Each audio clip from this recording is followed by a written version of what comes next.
आज मैं बात करने वाला हूं the run machine of Indian team, the emperor of runs, प्रसिद्ध कृष्णा के बारे में। अब आप बोलोगे अरे भैया प्रसिद्ध कृष्णा को तुम एम्परर ऑफ रन मशीन कैसे बोल सकते हो? तो अब आप मुझे एक बात बताइए भैया, जब कोई खिलाड़ी मोहम्मद सिराज के ऊपर खेल रहा हो, मोहम्मद शामी के ऊपर खेल रहा हो, चलो बुमराह को आपने रेस्ट दिया है, इस बात को मैं मान लेता हूं, लेकिन जब आप इतने खिलाड़ियों के ऊपर खेल रहे हैं तो ऑब्वियस सी बात है आप में कोई तो बात होगी, तब तो आप इन सब खिलाड़ियों के ऊपर खेल रहे हैं। तो उसी बात को आज हम डिकोड करने की कोशिश करेंगे कि भैया ये जो रन मशीन है, ये रन मशीन क्या धमाल मचा रही है। और यकीन मानिए ये रन मशीन इतनी धमाकेदार है कि आप वीडियो सुनिए, आपको वाकई में मजा आ जाएगा, क्योंकि ये बंदा सिर्फ और सिर्फ रन मशीन नहीं है बल्कि रन लुटाने की भी मशीन है। जी हाँ, प्रसिद्ध कृष्णा, जिनका साउथ अफ्रीका के खिलाफ परफॉर्मेंस देखकर फैंस भी शॉक में हैं और सिलेक्टर्स सोच में हैं कि भैया इनको सिलेक्ट किया तो क्यों किया। रांची ओडीआई में 6.5 की इकोनॉमी, 48 रन दिए। रायपुर ओडीआई में उन्होंने कहा कि नहीं भाई, इकोनॉमी को थोड़ा ऊपर करना पड़ेगा। 8.2 ओवर्स में 85 रन्स और पूरे 10 ओवर डालते तो शायद शतक भी मार लेते, लेकिन 10.8 की इकोनॉमी तो तब भी हो गई। और टीवी पर केएल राहुल का रिएक्शन बस सब कुछ बयां कर रहा था।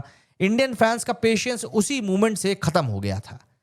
359 रन डिफेंड नहीं हो पाए इंडिया से, सीरीज 1-1 से बराबर हो गई और ब्लेम लाइन में सबसे आगे प्रसिद्ध कृष्णा को खड़े करना एक हमारी मजबूरी सी बन गई है। दोस्तों, अगर हम थोड़ा सा डेटा की बात करें तो बंदे की ओडीआई करियर में 20 मैचेस हो चुके हैं। 20 मैचेस में बंदे ने 33 विकेट्स लिए हैं। एवरेज है 28 का, इकोनॉमी है 5.98 की, ऑलमोस्ट 6 की इकोनॉमी है। मिडिल ओवर्स और डेथ ओवर्स में प्रसिद्ध कृष्णा रन रोक नहीं पाते हैं। शुरुआत में उनको बॉलिंग ढंग से करनी आती नहीं है और आज के मॉडर्न ओडीआई फॉर्मेट में ये सबसे बड़ी प्रॉब्लम बंदे के लिए बन गई। अगर मैं आखिरी 5 ओडीआईज की ही बात करूं तो भाई आखिरी वाला जो हुआ था उसमें 8.2 ओवर्स में 85 रन, 10.2 की इकोनॉमी।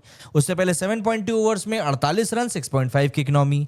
उससे पहले वाले ओडीआई में 7 ओवर में 52 रन, 7.4 की इकोनॉमी। उससे पहले 5 ओवर में 45 रन, 9 की इकोनॉमी। उससे पहले 6 ओवर में 56 रन, 9.3 की इकोनॉमी।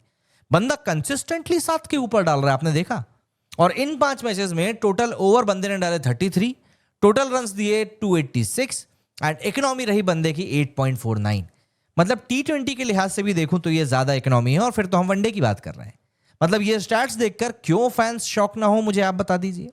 खैर, T20s में तो कहानी और भी ज्यादा टाइट हो जाती है बंदे की। 5 मैच में 8 विकेट और इकोनॉमी क्या बताऊं आपको, 11 की है।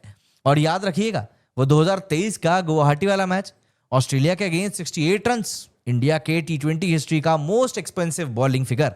मतलब मुझे समझ में नहीं आता कि गंभीर ने ऐसी कौन सी क्वालिटी देख ली है प्रसिद्ध कृष्णा में जो गंभीर उसको छोड़ नहीं पा रहे हैं। अच्छा, और टेस्ट की कहानी भी ऐसा नहीं है कि बहुत अच्छी है। टेस्ट क्रिकेट में ही बंदे ने काफी पिटाई खा के रखी है। मतलब 22 विकेट, एवरेज है 34 का और इकोनॉमी है वनडे वाली 4.72 की। मतलब ये बंदा आप देखो, टेस्ट में ओडीआई की इकोनॉमी से पिट रहा है, ओडीआई में T20 की इकोनॉमी से पिट रहा है और T20 में शायद T10 की इकोनॉमी से पिट रहा है। टेस्ट क्रिकेट में कोई फास्ट बॉलर 4.7 की इकोनॉमी देता है क्या? चलो एक आध मैच समझ में आता है, लेकिन इनकी तो ओवरऑल इकोनॉमी 4.7 की है। तो ऐसे में आप बंदे को विकेट टेकिंग बॉलर नहीं कहेंगे बल्कि सामने वाली टीम के लिए प्रेशर रिलीविंग बॉलर कहेंगे। सामने वाली टीम चाहेगी कि आप खेलें।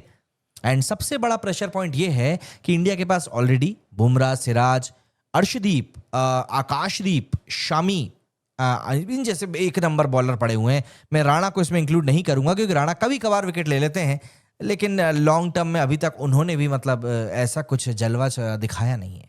खैर, इतने पावरफुल पेस ऑप्शंस के बीच में अगर प्रसिद्ध कृष्णा इतने मौके पा रहे हैं तो यकीन मानिए उनके पास किसी की तो सीक्रेट है। और सबसे बड़ी बात, टीम इंडिया से बाहर समझ में नहीं आता कि वो होंगे कि नहीं होंगे। उम्र भी ऐसा नहीं है कि कम है, 29 के हो चुके हैं, तो आप उनको एकदम यंगस्टर भी नहीं कह सकते। 2015 में इन्होंने फर्स्ट क्लास में डेब्यू किया था, तो ऐसा भी नहीं है कि आजकल में ही आए हैं खेलने के लिए। और 29 की जो एज है वो एक क्रिकेटर के लिए गोल्डन फेज बताई जाती है, खास करके फास्ट बॉलर्स की। लेकिन परफॉर्मेंस का ग्राफ यहां पर प्रसिद्ध कृष्णा का टोटल उल्टा चल रहा है। तो हाँ, बंदा क्या कमबैक कर सकता है? वैसे तो मैं कहूंगा कि कमबैक नहीं करें तो बेहतर होगा, लेकिन अगर कमबैक की बात करें तो ऑब्वियस सी बात है पॉसिबल है। अगर इंडियन टीम में खेल रहे हैं तो टैलेंट तो है, माशाल्लाह हाइट भी है उनके पास में, पेस जनरेट कर सकते हैं और बाउंस कंधा मार सकते हैं, सब कुछ है। पर बड़ा सवाल यह है कंसिस्टेंसी कब आएगी महाराज? डेथ ओवर्स का कंट्रोल कब आएगा? इंटरनेशनल प्रेशर का हैंडलिंग कब सुधरेगा? अगर अगले 3-4 मैचेस में परफॉर्मेंस नहीं आई तो मेरी तो यही विनती है सिलेक्टर से कि भैया थोड़े और बॉलर्स देख लीजिए। इंडियन डोमेस्टिक सर्किट काफी बड़ा है, कोई ना कोई तो ढंग का बॉलर मिल ही जाएगा।